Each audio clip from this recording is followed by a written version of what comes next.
So you have a lot of people, and they like to get spiritual when it comes to money. But money is not a spiritual thing. It's really something about investment and details. So sometimes you have people and they want to go and get grant money or talk about, well, we're going to finance this with the Lord. And then they go to somebody who is in the world and present their ideas. And this might have even been a vision that the Lord has given them. But when you're talking to worldly people, you have to use the type of worldly, basically, the world has more sense in how to deal with their own. So when you come up for a grant, you have to have a written plan.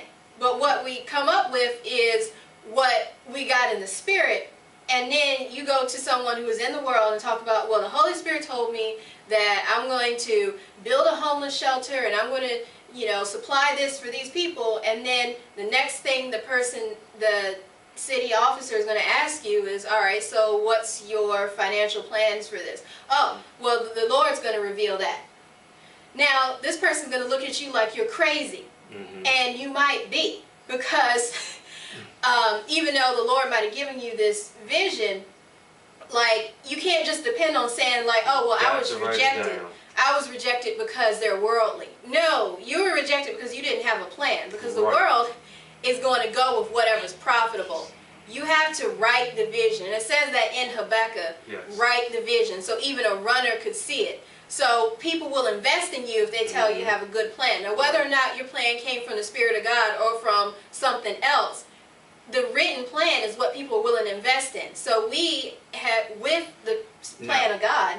Now, I have a question. Yes. Should we go, when you write a plan down, should we go by the statistics? Yes. Yes, because if you tell people about how what your plan is going to do is going to be good for the economy and how other people can invest in it, like getting the homeless off the street will help with street cleanup and with the economy, because it'll boost businesses, because a lot of businesses complain when homeless people are outside of their businesses because it causes people not to come. So you have to come with details like that, because that will give people incentive to invest in you.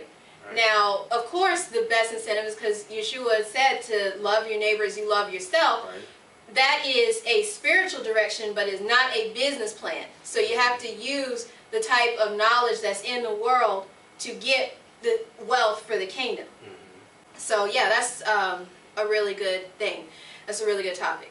And then another thing about people who are spiritual, like they say that the reason they're rejected is because people are just rejecting the Spirit. But you're supposed to test every spirit too. So even if you encounter people in the world, they will test your spirit, because if they really feel like, all right, well, if God is so powerful, why can't you present a logical plan? You're right about that. People will test your spirit, and then you get upset or something, you know, the first thing they'll say, I thought you was a Christian. Right, exactly.